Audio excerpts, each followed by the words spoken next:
చాలా మంది చేసే మిస్టేక్ ఏంటంటే టెర్రస్ని అస్సలు పట్టించుకోరు.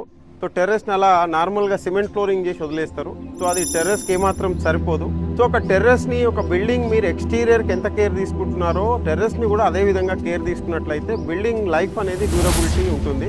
సో చాలా దగ్గరలో మేము చూస్తూ ఉంటాము టెర్రస్ని మనకి exposed to rain and all climatical కండిషన్కి వదిలేయడం వల్ల ఫ్లోరింగ్ లోపల క్రాక్స్ ఫామ్ అయ్యి ఆ క్రాక్స్ నుంచి వాటర్ కంప్లీట్గా లోపలికి దిగిపోయి ఈ స్లాబ్ లోపలికి స్ప్రెడ్ అవుతుంది. ఇక్కడ మనకి terrace is a reinforcement cement concrete.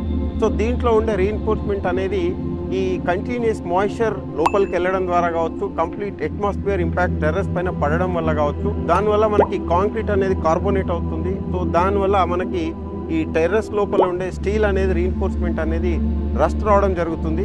ఈ ట్రీట్మెంట్ కనుక మనకి ఇక్కడ చేసుకున్నట్లయితే టెర్రస్ అనేది మనకి లాంగ్ డ్యూరబిలిటీ అనేది ఉంటుంది.